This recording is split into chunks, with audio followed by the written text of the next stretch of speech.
ಇನ್ನು ಕೃಷ್ಣ ಅವರ ಅಂತ್ಯ ಸಂಸ್ಕಾರಕ್ಕೆ ಸೋಮನಹಳ್ಳಿಯಲ್ಲಿ ಸಕಲ ಸಿದ್ಧತೆ. ಅವರ ಹಳೆಯ ಮನೆ ಇತ್ತು, ಅದು ಕಾಫಿ ಡೇ ಮಾಡಲಾಯಿತು. ನಂತರ ಕಾಫಿ ಡೇ ಆವರಣದಲ್ಲಿ ಕಾಫಿ ಡೇ ಏನಂತಂದರೆ ಕಾಫಿ ಡೇ ಇವರ ಅಳಿಯ ಸಿದ್ಧಾರ್ಥ ಅವರದೇ ಕಾಫಿ ಡೇ. ಬೆಳಗ್ಗೆ 10 ಗಂಟೆಯಿಂದ ಮಧ್ಯಾಹ್ನ 3 ಗಂಟೆವರೆಗೆ ಅಂತಿಮ ದರ್ಶನವಾಗುತ್ತೆ. ಅಂತಿಮ ದರ್ಶನ ನಂತರ ಬಹುಶಃ 4 ಗಂಟೆ ವೇಳೆಗೆ ಅಲ್ಲೇ ಅವರ ತಂದೆ ತಾಯಿಯವರ ಸಮಾಧಿಯ ಪಕ್ಕದಲ್ಲೇ ಇವರ ಸಮಾಧಿಯನ್ನು ಮಾಡಲಾಗುತ್ತೆ. 3 ಲೈನ್ ಮೂಲಕ ದರ್ಶನಕ್ಕೆ ವ್ಯವಸ್ಥೆ ಮಾಡಿರುವಂಥ ಅಧಿಕಾರಿಗಳು.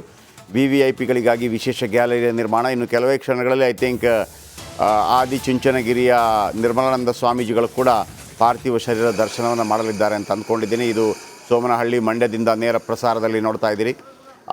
ಆಮೇಲೆ 1,000 kg ಶ್ರೀಗಂಧದಿಂದ ಪಾರ್ಥಿವ ಶರೀರವನ್ನು ಅಂದರೆ ಚಿತೆ ನಿರ್ಮಿಸಲಾಗತ್ತೆ. ಅಂದರೆ ವಿಶೇಷ ಏನಪ್ಪ ಅಂತಂದರೆ ಇದನ್ನೇ DK ಶಿವಕುಮಾರ್ ಕೂಡ ಹೇಳ್ತಾ ಇದ್ದರು. SM ಕೃಷ್ಣ ಅವರ ಕಾಲಾವಧಿಗಿಂತ ಮೊದಲು ಶ್ರೀಗಂಧವನ್ನು ಎಲ್ಲರೂ ಬೆಳೆಯುವ ಆಗಿರಲಿಲ್ಲ. SM ಕೃಷ್ಣ ಏನು ಮಾಡ್ತಾರೆ, ರೈತರೇ ಶ್ರೀಗಂಧವನ್ನು ಬೆಳೆಯಬಹುದು ಅಂಥೇಳಿ ಒಂದು ರೂಲ್ಸ್ ತರ್ತಾರೆ. ಈಗಲೂ ಕೂಡ ನೀವು ಕೂಡ ಬೆಳಿಬೋದು, ಶ್ರೀಗಂಧವನ್ನು ಬೆಳಿಬೋದು. ಆಮೇಲೆ ಇಷ್ಟು ವರ್ಷಗಳ ನಂತರ ನೀವು ಅದನ್ನು ಮಾರಾಟ ಮಾಡ್ಬೋದು. ಭಾಳ 1 kgಗೆ ಒಂದು 70,000 ರೂಪಾಯಿ ಇದೆ ಶ್ರೀಗಂಧಕ್ಕೆ.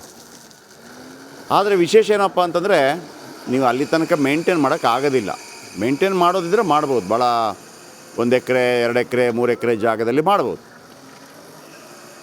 ಹಾಗಾಗಿ ರೈತರೇ ಶ್ರೀಗಂಧ ಬೆಳೆಯುವುದಕ್ಕೆ ಪ್ರೋತ್ಸಾಹ ಕೊಟ್ಟದ್ದು SM ಕೃಷ್ಣ ಅನ್ನೋ ಕಾರಣಕ್ಕಾಗಿ ಶ್ರೀಗಂಧದಲ್ಲಿ ಅವರ ಅಂತ್ಯ ಸಂಸ್ಕಾರ ನಡೆಯುತ್ತೆ.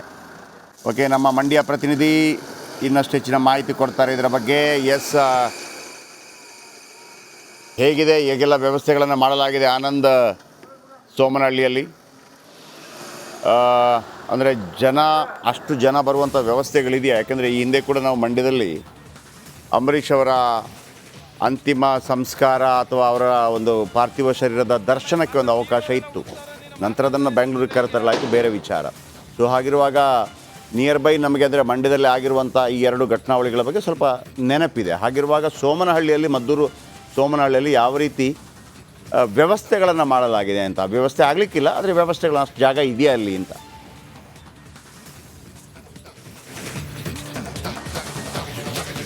JP ಸರ್ ಅವ್ರದ್ದೇ ಸ್ವಂತ ಜಾಗ ಸುಮಾರು 2.5 ಎಕರೆ ಇದೆ.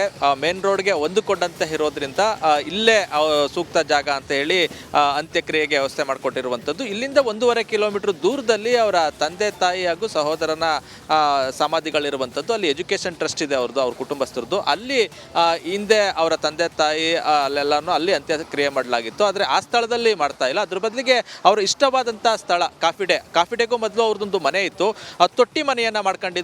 ಅವರು ಮಂಡ್ಯ ಅಥವಾ ಈ ಭಾಗಕ್ಕೆ ಬಂದಾಗೆಲ್ಲ ಅಲ್ಲಿ ರೆಸ್ಟ್ ಮಾಡ್ತಿದ್ವಂಥದ್ದು. ವಾಸ್ತವ ಅಂದರೆ ಅಲ್ಲಿ ಏನಾದರೂ ನೈಟ್ ಏನಾದ್ರು ತಂಗೋದಿದ್ರೆ ಅವಶ್ಯಕತೆ ಇದ್ರೆ ಅಲ್ಲಿ ತಂಗ್ತಿದ್ರು.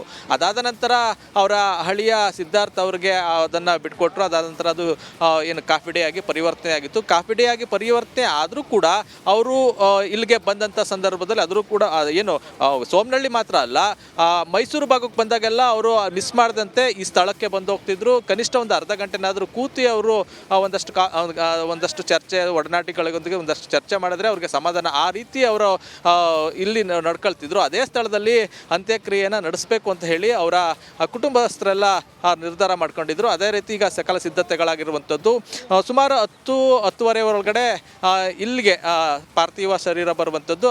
ಆ ಸಂದರ್ಭದಲ್ಲಿ ಸಾಕಷ್ಟು ಜನ ಇಲ್ಲಿ ಅಂದರೆ ಮಂಡ್ಯ ಜಿಲ್ಲೆಯ ಜನ ಬೆಂಗಳೂರಿಗೆ ಅಂತ್ಯ ಸಂಸ್ಕಾರಕ್ಕೆ ಅಥವಾ ಏನು ಅಂತಿಮ ದರ್ಶನಕ್ಕೆ ಹೋಗೋಕ್ಕೆ ಸಾಧ್ಯವಾಗಲ್ಲ ಅನ್ನೋ ಕಾರಣಕ್ಕಾಗಿ ಸುಮಾರು 3 ಗಂಟೆ 3:30ವರೆಗೂ ಕೂಡ ಅಂತಿಮ ದರ್ಶನಕ್ಕೆ ಅವಕಾಶ ಮಾಡಿಕೊಡಲಾಗಿದೆ. ಹುಟ್ಟೂರು ಆಗಿರೋ ಕಾರಣಕ್ಕಾಗಿ ಸುತ್ತಮುತ್ತ ಊರಿನವರು ಕೂಡ ಸಾಕಷ್ಟು ಸಂಖ್ಯೆಯಲ್ಲಿ ಬರ್ತಾರೆ. ಅದ್ರ ಜೊತೆಗೆ ಮಂಡ್ಯದಲ್ಲಿ ಅವ್ರಿಗೂ ದೊಡ್ಡ ಒಂದು ಬೆಂಬಲಿಗರ ಪಡೆ ಇರುವಂಥದ್ದು, ಅವರ ಅಭಿಮಾನಿಗಳಿರುವಂಥದ್ದು. ಹಾಗಾಗಿ ಸಾಕಷ್ಟು ಜನ ಅಂತಿಮ ದರ್ಶನಕ್ಕೆ ಬರುವಂಥದ್ದು. ಅದಕ್ಕಾಗಿ ವ್ಯವಸ್ಥೆಯನ್ನು ಮಾಡಿಕೊಟ್ಟಿರುವಂಥದ್ದು. ಜರ್ಮನ್ ಟೆಂಟ್ ವ್ಯವಸ್ಥೆಯನ್ನು ಮಾಡಲಾಗಿದೆ. ಅಲ್ಲಿ ಏನು ದೊಡ್ಡದಾಗಿ ಟೆಂಟನ್ನು ವ್ಯವಸ್ಥೆ ಮಾಡಲಿದ್ದಾರೆ. ಅಲ್ಲಿ ಅಂತಿಮ ದರ್ಶನಕ್ಕೆ ವ್ಯವಸ್ಥೆ ಮಾಡಿಕೊಟ್ಟಿರುವಂಥದ್ದು. ಒಂದು ಪ್ರತ್ಯೇಕವಾಗಿ ಅಂದರೆ VIP ಬರ್ತಾರೆ, ಅವ್ರಿಗೆ ಪ್ರತ್ಯೇಕವಾಗಿ ವ್ಯವಸ್ಥೆ, ಜೊತೆಗೆ ಸಾಮಾನ್ಯ ಜನರು ಹಾಗೂ ಕಾರ್ಯಕರ್ತರು ಬರ್ತಾರೆ, ಅವ್ರಿಗೂ ಒಂದು 3 ಲೈನ್ ಪ್ರತ್ಯೇಕ ವ್ಯವಸ್ಥೆನ ಮಾಡಲಾಗಿದೆ. 3:30 ಬಳಿಕ ಇದೇ ಸ್ಥಳದಲ್ಲಿ ಈಗಾಗಲೇ ಒಂದು ಮಂಟಪವನ್ನು ರೆಡಿ ಮಾಡಿದ್ದಾರೆ. ಇಲ್ಲಿ ಚಿತೆಯನ್ನು ಸಿದ್ಧತೆ ಮಾಡ್ಕೊಳ್ತಾ ಇರುವಂಥದ್ದು. ಇಲ್ಲಿ ಗಂಧದ ಕಟ್ಟಿಗೆಗಳ ಬಳಸಿ ಅವರ ಅಂತ್ಯಕ್ರಿಯೆಯನ್ನು ನೆರವೇರಿಸಲಾಗ್ತದೆ.